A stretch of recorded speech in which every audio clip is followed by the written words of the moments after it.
नमस्कार, मी नेहा जोशी. मनम ध्यानम या माझ्या चॅनलवरती तुमचं पुन्हा एकदा खूप खूप स्वागत.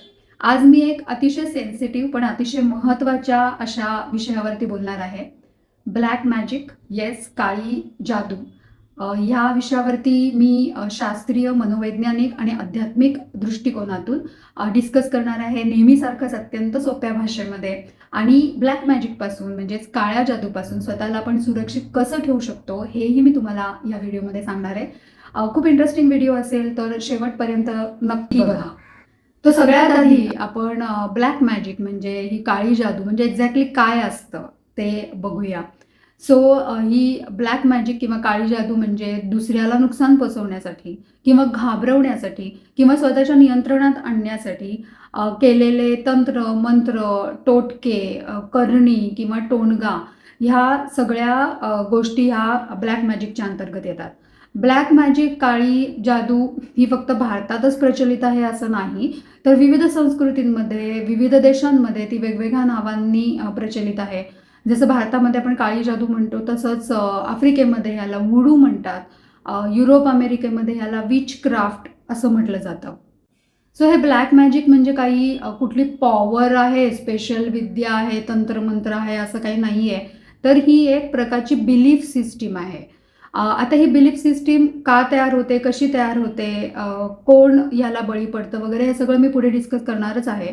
पण ही बिलीफ सिस्टीम टिकून कशामुळे राहते तर त्याची महत्त्वाची कारणं म्हणजे आपल्या मनात जर का कुठल्या प्रकारची भीती एक प्रकारची दडलेली असेल तर, किंवा दुसऱ्यांच्या गोष्टी ऐकून तयार झालेलं एक प्रकारचं कंडिशनिंग आपल्या मनाचं, किंवा आपली परंपरा म्हणा, किंवा सगळ्यात मोठं कारण म्हणजे ह्याबद्दलचं अज्ञान. या ब्लॅक मॅजिकच्या भीतीतून कसं मुक्त व्हायचं हे आपण पुढे बघणारच आहोत. त्यासाठी हा व्हिडिओ शेवटपर्यंत नक्की बघा. आता हे ब्लॅक मॅजिक किंवा काळी जादू हे काय आत्ता नवीन आलेली गोष्ट नाही आहे. तर आपल्याकडे फार पूर्वीपासून ब्लॅक मॅजिक, काळी जादू प्रचलित आहे. आता हे पूर्वीच्या काळी लोक ब्लॅक मॅजिक किंवा काळी जादू का मानायचे तर पूर्वी सायन्स किंवा मेडिकल फील्ड एवढं प्रगत नव्हतं, त्यामुळे कुठला आजार पण आलं आणि त्याचं काही कारण कळलं नाही, किंवा मानसिक आजार तर त्यावेळेला मानसिक आजार असतो अशी लोकांना असा विचारसुद्धा नव्हता. तर त्यावेळेला जर का एखादा आजार झाला आणि त्याचं कारण काय आहे हे कळलं नाही तर त्याच्यावरती करणी झाली असं सिंपल त्याला कारण दिलं जायचं. किंवा एखाद्याला सतत प्रयत्न करून अपयश येत असेल तर कुणीतरी काहीतरी ह्याच्यावरती केलेलं आहे असं एक कारण दिलं जायचं. किंवा कुणी आपला मानसिक समतोल घालवून बसलं तर ह्याच्यावरती भूतबाधा झाली आहे, काळी जादू झाली आहे असं म्हटलं जायचं. म्हणजेच काय तर थोडक्यामध्ये ज्या गोष्टींची कारणं सांगता यायची नाहीत त्या गोष्टींची ही जी गॅप आहे कारणं सांगण्याची ती भरून निघण्यासाठी मग ही काळी जादू झालेली आहे असं हे एक रिझनिंग पुढे दिलं जायचं की जेणेकरून ही गॅप भरली जाईल. सायंटिफिकदृष्ट्या, शास्त्रीयदृष्ट्या याचा विचार करायचा झाला तर काळी विद्या किंवा ब्लॅक मॅजिक अस्तित्वात आहे, याला कुठल्याही प्रकारचा शास्त्रीय पुरावा नाही आहे. तसंच तंत्र किंवा मंत्र वापरून थेट दुसऱ्यांच्या शरीरावरती किंवा मनावरती डायरेक्ट आपण परिणाम करू शकतो, याही गोष्टीला कुठल्याही प्रकारचा शास्त्रीय आधार नाही आहे. पण तरीही आपण आपल्या आजूबाजूला बघतो की काही लोकांवरती काळी जादू झालेली आहे, त्याचे परिणाम त्यांना दिसत आहेत, त्यांना त्रास होतोय. मग हे कशामुळे होतं? हे समजून घेण्यासाठी आपण आधी काही सिंपल कन्सेप्ट्स बघूया. तर आपलं जे मन असतं त्याचे दोन मुख्य भाग असतात. एक कॉन्शियस माइंड म्हणजे चेतन मन आणि एक सबकॉन्शियस माइंड म्हणजे अवचेतन मन. तर चेतन मन म्हणजे कॉन्शियस माइंड म्हणजे काय असतं की आता मी कॉन्शियसली तुमच्याशी बोलतेय, तुम्ही ऐकताय, आपण वेगवेगळ्या गोष्टींबद्दल लॉजिकली काहीतरी विचार करतो, कुठली गोष्ट चूक आहे का बरोबर आहे हे ठरवतो आणि त्याप्रमाणे आपल्याला जो योग्य असेल तो निर्णय घेतो. हे झालं आपलं चेतन मन. तर सबकॉन्शियस माइंड म्हणजे अवचेतन मन काय असतं, त्याच्याकडे काही लॉजिक नसतं, त्याला चूक काय आहे किंवा बरोबर काय आहे हे माहिती नसतं. कल्पना आणि वास्तव यातला फरक सबकॉन्शियस माइंडला किंवा अवचेतन मनाला कळत नाही. म्हणजे एखादी गोष्ट वारंवार जर त्याला सांगितली गेली तर ती त्याला खरी वाटायला लागते. म्हणून तर ॲफर्मेशन्स आपण जेव्हा म्हणतो म्हणजे सकारात्मक विचार आपण सारखे आपल्या मनाला फीड करतो तेव्हा ॲट सम पॉईंट सबकॉन्शियस माइंडला ते खरे वाटायला लागतात आणि त्याप्रमाणे आपल्या आयुष्यामध्ये सकारात्मक बदल घडायला लागतात. अजून एक उदाहरण द्यायचं झालं तर आपण जेव्हा गाडी चालवायला लागतो किंवा नवीन आपण गोष्टी करायला शिकतो, जसं फॉर एक्झाम्पल पोळ्या करायला शिकणं, तर पहिल्यांदा आपल्याला ती गोष्ट जमेल की नाही असं वाटत असतं. मग आपण हळूहळू कणिक भिजवायची, मग पोळ्या कशा करायच्या, मग भाजायच्या कशा, आता आपण असं खूप कॉन्शियसली करत असतो की आकार गोल होतोय ना, कणिक नीट भिजली जाते ना. पण जेव्हा आपल्याला ही गोष्ट वारंवार करून जमायला लागते, तेव्हा आपल्या लक्षात येत नाही आपण कणिक कधी भिजवली, पोळ्या कधी केल्या, कधी भाजल्या, किती केल्या, इतकं ते आपलं ऑटोमॅटिकली गोष्टी व्हायला लागतात. तर सबकॉन्शियस माइंडला जर एखादी गोष्ट वारंवार सांगितली, याचा अर्थ की ती त्याला खरी वाटते. जर का एखाद्या माणसाला सतत कुणीतरी असं सांगितलं वारंवार की तुझ्यावरती ब्लॅक मॅजिक झालेलं आहे, तुझ्या आयुष्यात असं होतंय, म्हणजे करणी केलेली आहे कुणीतरी, काहीतरी तुला बाधा झाली आहे, तर हळूहळू हे सारखं ऐकून एका सम पॉईंटला त्या माणसाला नक्की हे वाटायला लागतं की येस, आपल्यावरती नक्कीच करणी झालेली आहे, ब्लॅक मॅजिक झालेलं आहे. आणि मग काय होतं की सबकॉन्शियस माइंडमध्ये हे सतत नकारात्मक विचार ऐकून सबकॉन्शियस माइंड आपलं जे असतं ते फिअर मोडमध्ये जातं. आणि मग त्याच्यानंतर सतत नकारात्मक विचार करत राहणं, डिप्रेशन किंवा अँझायटी किंवा पॅनिक अटॅक्स हे सगळं व्हायला सुरुवात होते. तो माणूस सतत नकारात्मक मोडमध्येच असतो. आणि ह्या सगळ्या गोष्टींमुळे, या मानसिक सगळ्या निगेटिव्हिटीजमुळे त्याच्या शरीरावरती पण त्या माणसाचा परिणाम होतो. शरीरात एक प्रकारचा वीकनेस जाणवायला लागतो. आता हे सगळं होत कशामुळे असतं आपल्या शरीरावरती आणि मनावरती हा मोठा परिणाम? तर मनात ह्या निर्माण झालेल्या भीतीमुळे. पण ह्याला नाव मात्र दिलं जातं काळी जादू किंवा ब्लॅक मॅजिक किंवा करणी याचं. तर या ब्लॅक मॅजिकचा परिणाम नक्की होतो कोणावरती? तर काही लोकांना जन्मतःच किंवा पहिल्यापासूनच इमोशनली खूपच सेन्सिटिव्ह असतात. म्हणजे त्यांना जरा जरी कुणीतरी काहीतरी बोललं तर लगेच त्यांच्या मनाला ते लागतं. किंवा एखाद्या मोठ्या आयुष्यातल्या बदलातून ते जात असतील, जसं घटस्फोट असेल म्हणा, किंवा कुठेतरी बदली झाली आहे कुठल्या तरी ठिकाणी, किंवा ब्रेकअप झालेला आहे, किंवा काही मोठ्या आजारातून ते जस्ट बाहेर आले असतील किंवा जात असतील, अशी लोकं, किंवा काही काही लोकांना जन्मल्यापासून आजूबाजूचे मोठे लोक अशी फिअर बेस्ड शिकवण देत असतात. म्हणजे त्यांच्या मनामध्ये सतत कुठल्या ना कुठल्या प्रकारची भीतीच घालत बसलेली असतात. तर अशी जी लोकं असतात ना, ती लोकं ह्या काळ्या जादूच्या कन्सेप्टला किंवा ब्लॅक मॅजिक झालंय, करणी झाली आहे, ह्याला बळी पडतात. खरं तर आपले जे मानसिक तणाव असतात किंवा आरोग्य बिघडणं असतं, नात्यांमधले ताणतणाव असतात, किंवा सतत येणारं अपयश जे असतं, ह्याची कारणं असतात खूप वेगळी. पण या सगळ्याचं सोपं उत्तर काय आहे? तुझ्यावरती करणी झाली आहे, ब्लॅक मॅजिक झालं आहे. मग ब्लॅक मॅजिक किंवा काळी जादू म्हणजे नक्की काय आहे? तर ही भीती निर्माण करणारी भाषा, जसं की पुढचे 3 महिने ना तुझ्यासाठी प्रचंड वाईट आहेत, प्रचंड नुकसान तुझं होणार आहे सगळ्याच बाजूनी, किंवा तुझ्यासाठी सगळेच मार्ग आता पूर्णपणे बंद झालेले आहेत, किंवा कुणीतरी नक्कीच तुझ्यावरती प्रयोग केलेला आहे. ह्या सगळ्या नकारात्मक गोष्टींमुळे होतं काय नेमकं, की त्या माणसाच्या मनामध्ये एक प्रकारची निगेटिव्हिटी तयार होते, आत्मविश्वास एकदम कमी व्हायला लागतो, आणि मग एक प्रकारची दुसऱ्यावरती किंवा अशी डिपेंडन्सी तयार होते की आपण आता काहीच करू शकत नाही. तो एक प्रकाराने हतबल होतो. सो तुमच्या लक्षात आलंच असेल आतापर्यंत की ब्लॅक मॅजिकपेक्षा सुद्धा जास्त धोका आहे ह्या मनात आलेल्या किंवा मनात जाणून बुजून कुणाच्या तरी घातलेल्या भीतीचा. तसंच अंधश्रद्धा निर्माण करणारे आणि फसवणूक करणारे तांत्रिक बाबा, ढोंगी बाबा यांचा. हे लोक काय करतात, तर पहिल्यांदा समोरच्या माणसाच्या मनामध्ये भीती घालतात की तुझ्यावरती जादूटोणा झालेला आहे. मग अशी काहीतरी वेग स्टेटमेंट्स करतात. त्यामुळे मग समोरच्या ऑलरेडी भीती वाटायला लागलेला माणूस त्याचे वेगवेगळे अर्थ काढायला लागतो. आणि मग तुझ्यावरती कोणीतरी करणी केलेली आहे, तुला जर का ह्याच्यातनं बाहेर पडायचं असेल तर ते मीच फक्त करू शकतो, असं त्याच्या मनावरती अक्षरशः बिंबवतात. म्हणजे एक प्रकारचं माइंड प्रोग्रामिंगच त्याचं करतात. हे एक प्रकारचं सायकोलॉजिकल मॅनिप्युलेशन आहे. ते समोरच्या माणसाच्या मनामध्ये भीती घालतात, त्याच्यावरती एक प्रकारचं नियंत्रण मिळवतात त्याच्या मनावरती, त्याच्या मनाला कंट्रोल करायला लागतात. आणि मग ऑलरेडी घाबरलेला जो माणूस असतो तो यातून बाहेर येण्यासाठी मग हजारो रुपये ह्याच्यासाठी खर्च करतो. म्हणजे एक प्रकारची फसवणूक त्याची होते आणि अर्थातच स्वतःचं सगळ्याच बाजूकडनं नुकसान करून घेतो. पण मग जर का खरंच कुणी काहीतरी अशी निगेटिव्ह रिच्युअल करत असेल किंवा तंत्रमंत्रविद्या करत असेल तर आपण थोडा एक आध्यात्मिक दृष्टिकोनातून आता विचार करूया. आध्यात्मिकदृष्ट्या एक गोष्ट तुम्हाला माहिती आहे का? आपल्या सगळ्यांकडे फ्री विल असतं. म्हणजे काय, की आपल्या इच्छेविरुद्ध कुणीही आपलं काहीही वाकडं करू शकत नाही. दिस इज व्हेरी पॉवरफुल. आपली इच्छा ही सगळ्यात शक्तिशाली आहे. सो ह्याचा अर्थ काय, तर आपल्या संमतीशिवाय, आपल्या परवानगीशिवाय कुठलाही विचार, कुठलीही एनर्जी किंवा कुठलीही निगेटिव्ह रिच्युअल आपल्यावरती कधीही थेट प्रभाव दाखवू शकत नाही, थेट प्रभाव टाकू शकत नाही. सो डर किस बात का? जर का आपण विश्वासच ठेवला नाही या सगळ्या गोष्टींवरती, तर अर्थातच त्याचा काही परिणाम आपल्यावरती होणार आहे का? सो विचार करा नीट.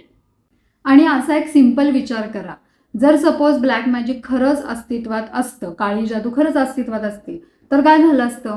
तर आपण आपल्याला पाहिजेत ते कामं दुसऱ्यांकडनं एकदम इझिली करून घेऊ शकलो असतो. आपल्या शत्रूंचा पूर्णपणे नायनाट केला असता, आपल्या देशांच्या शत्रूंचा पण नायनाट केला असता. मग जगामध्ये डॉक्टर्स, कायदे किंवा सायन्स या सगळ्याची गरजसुद्धा लागली नसती. आणि हे सगळं असं असतं ना, तर जगामध्ये प्रचंड केऑस झाला असता. पण असं काही आहे का? तर नाही. ह्याचा अर्थ हे ब्लॅक मॅजिक किंवा काळी विद्या हे काही अस्तित्वातच नाही आहे. पण मग काही लोक म्हणतात की आम्हाला तर काळ्या विद्येचा किंवा ब्लॅक मॅजिकचा अनुभव तर नक्की आलेला आहे. सो हा कशामुळे येतो? तर आयदर योगायोग आणि भीती याची जेव्हा सांगड घातली जाते तेव्हा, किंवा आजूबाजूला भीती घालणारे आणि भीती वाढवणारे लोक असतील आणि सतत मनावरती, जसं मी मगाशी सांगितलं तसं त्या माणसाच्या बिंबवलं गेलं असेल की तुझ्यावरती काळी जादू झाली, काळी जादू झाली आहे, तर त्याला त्याचे शारीरिक आणि मानसिक कमकुवतपणा जो जाणवतो तो ह्या ब्लॅक मॅजिकमुळेच आला असं त्याला वाटायला लागतं. आणि त्याला असं वाटतं की मला ब्लॅक मॅजिकचा किंवा काळ्या विद्येचा अनुभव आलेला आहे. पण काही लोक असं सांगतात की त्यांना ब्लॅक मॅजिकचा, काळ्या विद्येचा, काळ्या जादूचा अनुभव आलेला होता आणि एक विशिष्ट प्रकारचा मंत्र वापरल्यानंतर, म्हटल्यानंतर किंवा पूजा केल्यानंतर त्यांना त्यातनं बरं वाटायला लागलं. ॲक्च्युली तुम्ही यूट्यूबचे बरेच व्हिडिओज वगैरे बघितले असतील. त्याच्यामध्ये ब्लॅक मॅजिकपासून वाचण्यासाठी हा मंत्र म्हणा, किंवा झालं असेल ब्लॅक मॅजिक तुमच्यावरती, काळी जादू, तर ही पूजा करा, तुम्ही त्यातनं बाहेर याल, असं सांगितलं जातं. तर ह्या सगळ्या वेगवेगळ्या प्रकारच्या पूजा म्हणा किंवा मंत्र म्हणा, हे सगळं काय आहे? तर हा आपल्या मनातला एक विश्वास आहे, एक फेथ आहे आपला. या सगळ्या गोष्टींमुळे काय होतं, तर आपलं जे सबकॉन्शियस माइंड असतं किंवा आपलं मन स्थिर होतं, शांत होतं, आपला आत्मविश्वास वाढतो, मनाचा कमकुवतपणा कमी होतो, मनाची भीती कमी होते. आध्यात्मिकदृष्ट्या असं सांगितलं जातं की कुठल्याही प्रकाराची नकारात्मक विचार जे असतात, की मत्सर, द्वेष किंवा राग, हे त्या माणसामध्ये नकारात्मक ऊर्जा तयार करतात आणि माणसाचं मन कमकुवत करतात. पण हेच जर का एखाद्या माणसाचं मन हे शांत, स्थिर आणि जागरूक असेल, तर कुठल्याही प्रकारची निगेटिव्ह एनर्जी किंवा नकारात्मक विचार त्याचं काहीही नुकसान करू शकत नाहीत. सो जप, मंत्र या सगळ्या गोष्टी मन शांत करण्याचं किंवा मन स्थिर करण्याची साधनं आहेत. आणि अर्थातच मन शांत स्थिर झाल्यामुळे ह्या सगळ्या गोष्टीतनं बाहेर येण्यासाठी नक्कीच मदत होते. मग ही काळी जादू मोडण्यासाठी किंवा काळ्या जादू आपल्याला होऊच नये म्हणून काय प्रिकॉशन घ्यायची? तर हे असे निगेटिव्ह थिंकिंग टाळायचं, भीतीदायक विचार किंवा भीती घालणारे लोक टाळायचे, अंधविश्वास, फसवणूक करणारे तांत्रिक योगी बाबा किंवा ढोंगी बाबा हे टाळायचे. मेन म्हणजे आपलं मन शांत स्थिर ठेवायचं. मग त्यासाठी वेगवेगळे उपचार घ्यावे लागले, थेरपीज, काउन्सिलिंग घ्यायला लागलं, ते नक्की घ्यायचं. सो अंधविश्वासामध्ये अडकून भीतीने कुठलाही निर्णय घेणं हे नक्कीच धोकादायक आहे. आता भीती वाटणं हे काही चुकीचं आहे का? तर नाही. भीती वाटणं ही अतिशय नॅचरल, स्वाभाविक गोष्ट आहे माणसासाठी. पण मग ही भीती वाटली जर का, तर ती दडपून टाकायची नाही.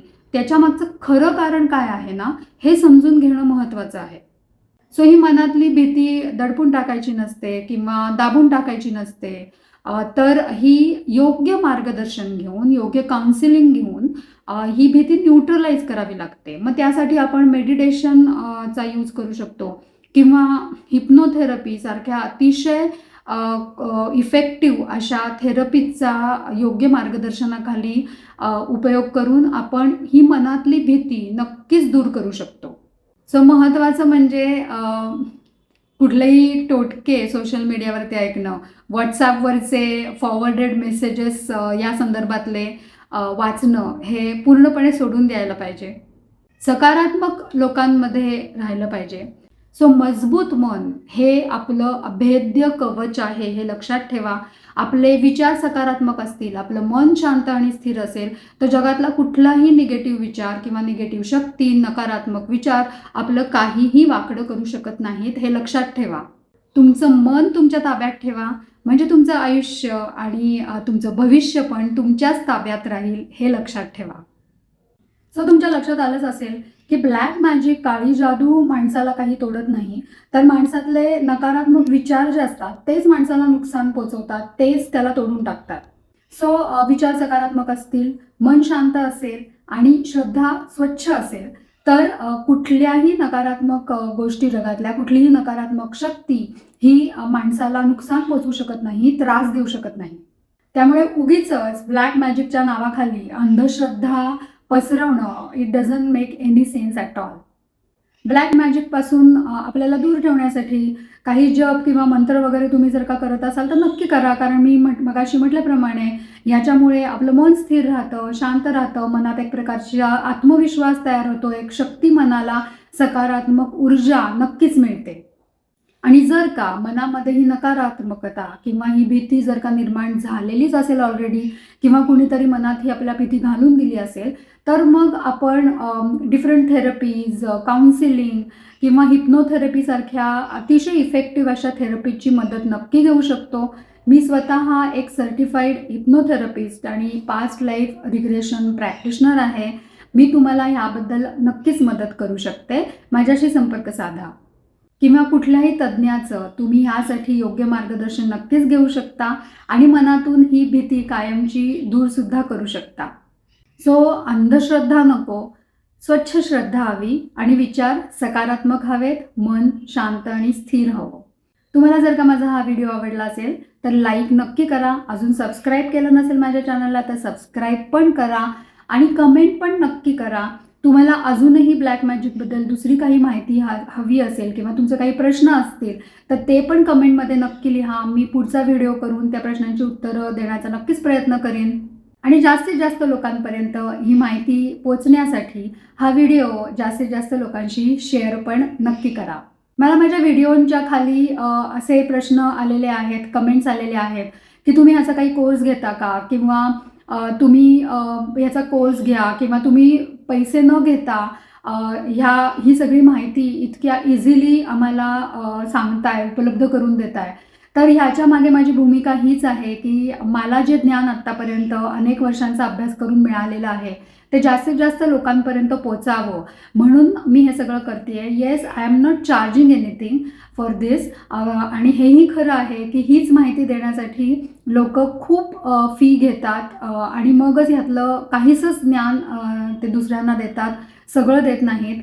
पण जर का तुम्हाला ह्याची फी द्यायची असेल, which is called energy exchange, तुम्हाला हे एनर्जी एक्सचेंज जर का करायचं असेल तर तुम्ही माझ्या चॅनलला सबस्क्राईब करू शकता. हा व्हिडिओ ह्याच्यासारखे माझे जे कोर्सेसचे किंवा माहिती देणारे व्हिडिओज असतील ते व्हिडिओ लोकांशी शेअर करू शकता. आणि जर का ह्याच्याही पुढे जाऊन तुम्हाला एनर्जी एक्सचेंज करायचं असेल तर तुम्ही कुठल्या तरी देवळामध्ये दान देऊ शकता की ॲज अ एनर्जी एक्सचेंज म्हणून, किंवा गरजूंना मदत पण नक्की करू शकता. माझा हा व्हिडिओ बघितल्याबद्दल धन्यवाद. इथून पुढे पण असेच खूप महत्त्वाचे माहिती देणारे व्हिडिओज आणि कोर्सेस मी ह्या चॅनलवरती शेअर करणार आहे. सो सबस्क्राईब केलं नसेल तर सबस्क्राईब पण नक्की करा, म्हणजे मी जेव्हा केव्हाही नवीन कोर्स किंवा नवीन माहितीचा व्हिडिओ पोस्ट करीन तेव्हा तुम्हाला ते नक्की कळेल. थँक्यू.